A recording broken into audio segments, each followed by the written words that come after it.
I want to ask you about the offensive, y'all's offensive line. Just what have you seen from them as far as trying to grow and kind of get things figured out in the run game? I feel like they get better week by week.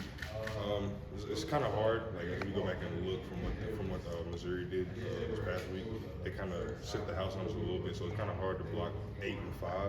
So I feel like they do get better by the week, but they're still a talented group. So the Missouri games, from your perspective, is it one of those things where you just kind of tip your hat to what Missouri did? Is that kind of what you think? Yeah. They definitely put us in some weird situations, picking up things, and I feel like they schemed us very well. But hats off to them.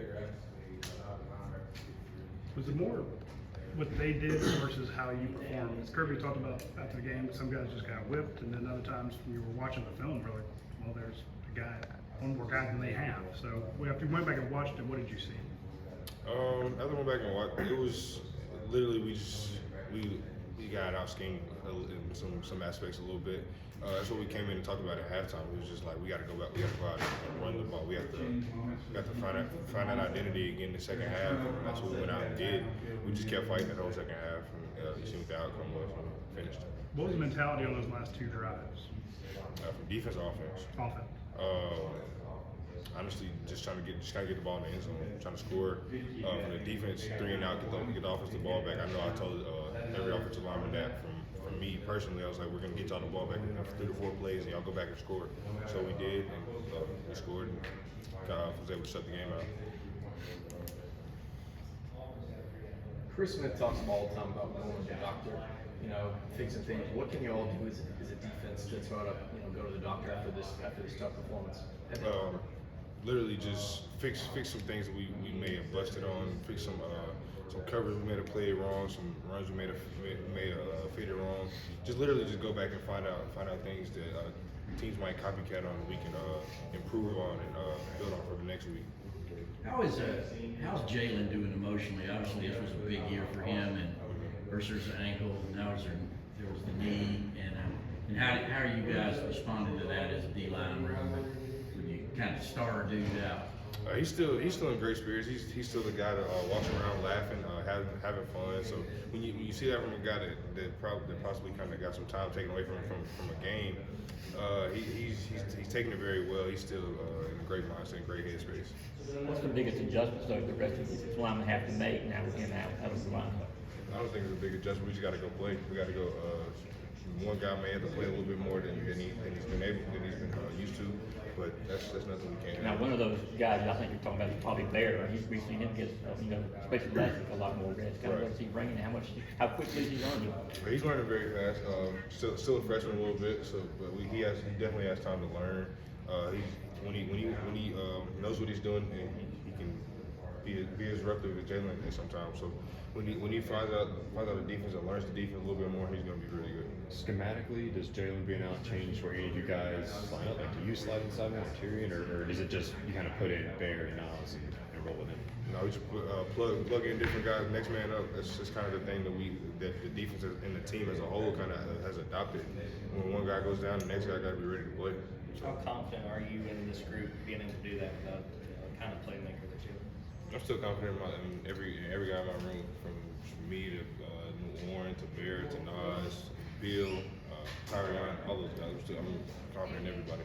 Did you watch the film when Jalen got injured? Do you think that was a chop block? Personally, I might be biased when I say this, but yes.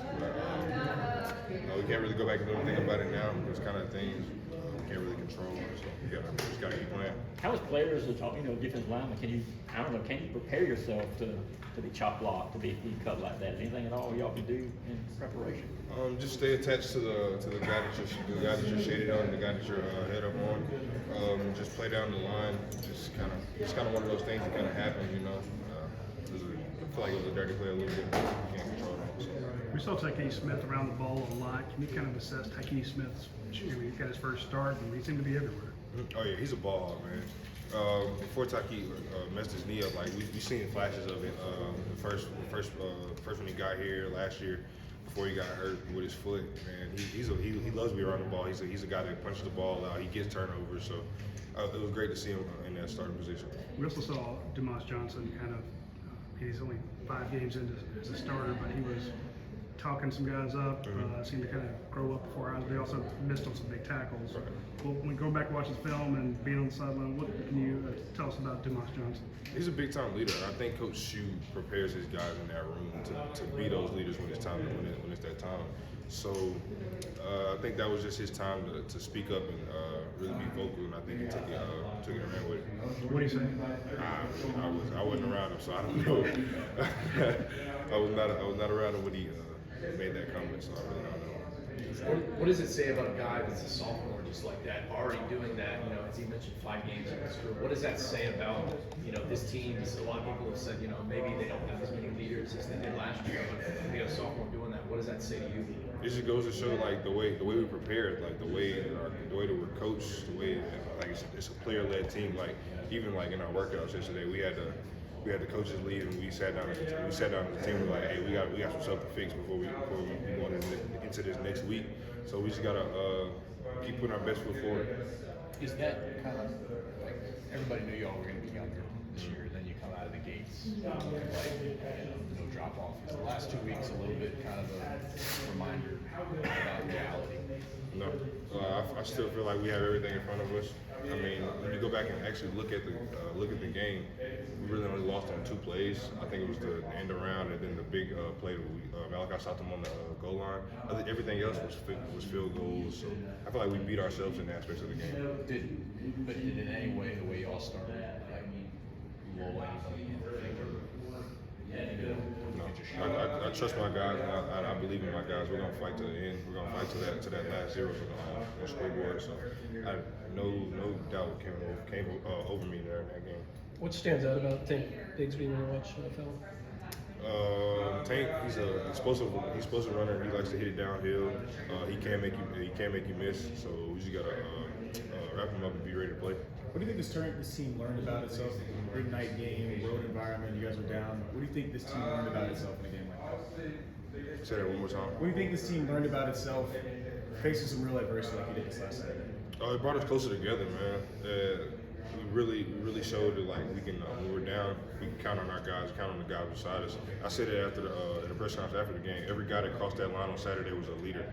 He knew what we were going into. He knew that we had to keep fighting. We had to keep chopping to the end. So I felt like everybody that played on Saturday and that was around us was a leader. How would you assess how the defensive line played as a whole against Missouri? We could have played a lot better, but I feel like in ways of the game, they tried to take us out of it. We were getting us to run sideways and trying to run it downhill. So we definitely could have played a lot better in that aspect of trying to knock the offensive lineman back and get it for no gain. Time where a guy like Malachi, you know, makes that play like it is and runs down that running back before he gets to go in. What kind of extra credit does that give him for his teammates to see a guy who's not going to give up on a play no matter what? It just shows the type of player he is. He doesn't want to let, like, as a defense, we don't want anybody in our end zone. So with him showing that as a freshman, it puts things in perspective. Like this guy isn't going to let us walk without. Did you guys watch that play on film yet? Yes, we have. What was the kind of reaction whenever he kind of? I said he at least, if he didn't hit 22 miles per hour or something wrong. Yeah. He's a fast kid, man. Missouri a couple times got in the red zone and they had false start penalties. Is that something you guys work on? Maybe trying to get them to jump a little bit? Not really. I think it's just an intimidation factor. I mean, I really don't know. Nothing was said, nothing was done, so I guess they were just a little scared. I don't know. Good time for 1 or 2 more. Don, with all-around a pretty dynamic quarterback in Robbie Ashford so far this year, what do you see from him, and what does that really do, kind of leading into the preparation for this week, knowing that he can make plays on the ground? When you know somebody has a mobile quarterback, you just know you got to keep him in the trap, keep him in a box. Kind of like when teams play Kyler Murray in the NFL, they don't want to usually let him out of the pocket, try to tame him and trap him. You just got to do that early and often. How do you guys prepare when you're 44-point favorites one week, 28-point favorites the next week, 29-point favorites next week? Is there any tendency to say, look, we got this in the bag already? not. We say the hay's never in the barn until that ball's being kicked off the tee, whatever time the kickoff is. So you just got to keep preparing for walkthroughs, to meetings, to everything. You just got to keep getting better. Okay, thanks everybody.